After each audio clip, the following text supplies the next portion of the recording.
नमस्कार। आज हम एक बहुत ही कमाल की यात्रा पर चलने वाले हैं। हमारी अपनी आंखों के अंदर। सोचिए, यही तो वो कीमती चीज है जो हमें इस दुनिया के सारे रंग, सारी खूबसूरती दिखाती है। पर कभी ये सवाल मन में आया है कि आखिर ये होता कैसे है? मतलब बस कुछ सेल्स का एक छोटा सा गुच्छा, और वो लाइट को इतनी खूबसूरत, जीती जागती दुनिया में बदल देता है जिसे हम सब हर पल देखते हैं। चलिए, आज इसी फैसिनेटिंग पहेली को सुलझाते हैं। तो सबसे पहले चलिए मानव आंख को एक बहुत ही सफिस्टिकेटेड मतलब एक जीते जागते कैमरे की तरह सोचते हैं। ये एक ऐसा कमाल का सेंसरी ऑर्गन है जो रोशनी को पहचानता है और फिर हमारे दिमाग को सिग्नल भेजता है ताकि हम ये समझ सकें कि भाई हम देख क्या रहे हैं। इसका जो सबसे बेसिक काम है ना, वो बहुत सीधा साधा है। लाइट को पकड़ो, उसे इलेक्ट्रिकल सिग्नल में बदलो और फिर उसे प्रोसेसिंग के लिए दिमाग के पास भेज दो। बस यही वो प्रोसेस है जिसकी वजह से हम देख पाते हैं। तो फिर इस पूरी प्रक्रिया को और करीब से समझने के लिए क्या करें? चलिए एक काम करते हैं। हम लाइट के एक नन्हे से पार्टिकल, एक फोटॉन का पीछा करते हैं और देखते हैं कि आग के अंदर उसकी ये इनक्रेडिबल जर्नी होती कैसी है। तो इस फोटॉन की यात्रा में 4 मेन स्टॉप्स आने वाले हैं। सबसे पहला है एंट्री गेट यानी कॉर्निया। उसके बाद आएगा गेट कीपर यानी आइरिस और प्यूपिल। फिर मिलेगा फोकस करने वाला इंजन, हमारा लेंस। और सबसे आखिर में जहां पिक्चर बनेगी वो प्रोजेक्शन स्क्रीन यानी रेटिना। तो हमारी यात्रा शुरू होती है पहले पड़ाव से, कॉर्निया। ये आंख का सबसे बाहरी ट्रांसपेरेंट हिस्सा है, बिल्कुल एक साफ सुथरी खिड़की की तरह। और इसका सबसे पहला और ज़रूरी काम है अंदर आ रही लाइट को थोड़ा सा मोड़ना, या कहें तो रिफ्रैक्ट करना, ताकि फोकसिंग का काम शुरू हो सके। कॉर्निया से गुजरकर लाइट पहुंचती है आइरिस तक। ये हमारी आंख का वही रंगीन हिस्सा है जो किसी की आंखों को नीला, किसी की को भूरा या काला बनाता है। और जानते हैं इसका काम क्या है? बिल्कुल एक कैमरे के अपर्चर जैसा। ये कंट्रोल करता है कि आंख के अंदर कितनी लाइट जानी चाहिए।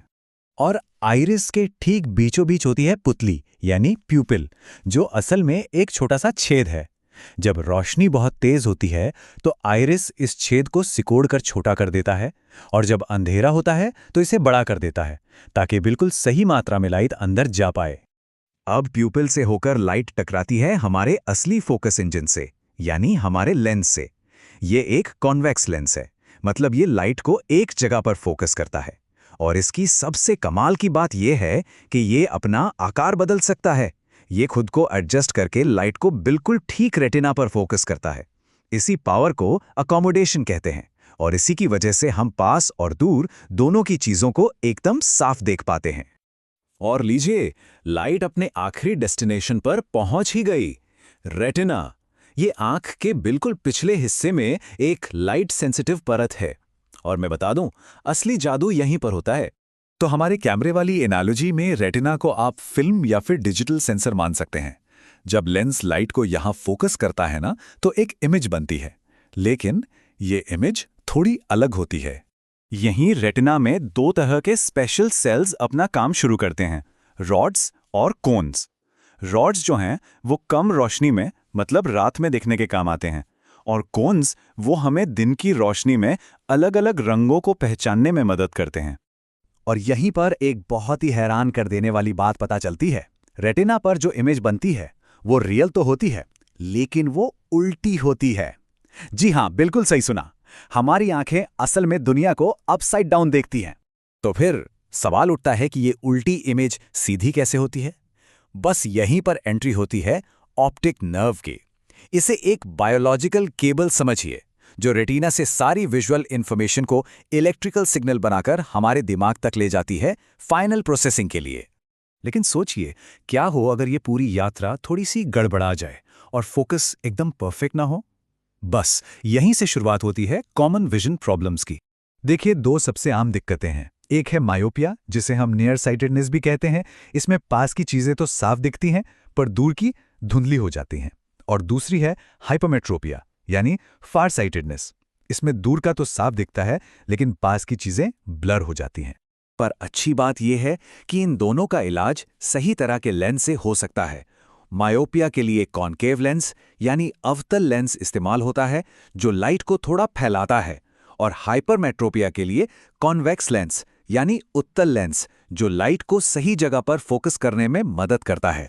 इन दोनों के अलावा भी कुछ और कॉमन प्रॉब्लम्स हैं, जैसे प्रेसबायोपिया, जो अक्सर उम्र बढ़ने के साथ होती है, जिसमें पास की चीज़ों पर फोकस करना मुश्किल हो जाता है। और एक है एस्टिग्मेटिज्म। इसमें कॉर्निया का शेप थोड़ा इर्रेगुलर होने की वजह से विजन ब्लर हो जाता है। अच्छा, फोकस की बात तो हो गई, पर अब थोड़ा और आगे बढ़ते हैं और देखते हैं कि हमारी आंख और दिमाग मिलकर इमेज को कैसे प्रोसेस करते हैं, क्योंकि इसमें कुछ बहुत ही मजेदार बातें छिपी हैं। एक चीज होती है परसिस्टेंस ऑफ विजन। इसका मतलब है कि जब भी हम कोई इमेज देखते हैं ना, तो वो हमारी रेटिना पर 1 सेकंड के 16वें हिस्से तक बस इतनी देर के लिए छपी रह जाती है। और इसी वजह से जब बहुत सारी तस्वीरें एक के बाद एक तेजी से दिखाई जाती हैं, तो हमारा दिमाग उन्हें एक चलती फिरती वीडियो समझ लेता है। जितनी भी फिल्में हम देखते हैं वो इसी सिद्धांत पर काम करती हैं। एक और मजेदार बात, हमारी रेटिना में एक ब्लाइंड स्पॉट भी होता है। ये वो पॉइंट है जहां ऑप्टिक नर्व रेटिना से जुड़ती है।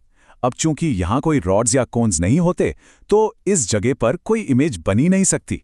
लेकिन हमारा दिमाग इतना स्मार्ट है कि वो इस खाली जगह को आसपास की जानकारी से अपने आप भर देता है और हमें कभी महसूस भी नहीं होता कि वहां कुछ मिसिंग है। तो चलिए अब हम वापस अपने उस सबसे बड़े और आखिरी सवाल पर आते हैं। अगर रेटिना पर इमेज उल्टी बनती है, तो फिर हमें ये दुनिया सीधी क्यों दिखती है? इसका जवाब हमारी आंखों में नहीं है। इसका जवाब हमारे इस कमाल के दिमाग में है, जो उस उल्टी जानकारी को पलक झपकते ही हमारे लिए सीधा कर देता है। ये हमें बताता है कि देखना सिर्फ आंखों का काम नहीं है, ये आंख और दिमाग की एक बेहतरीन पार्टनरशिप है।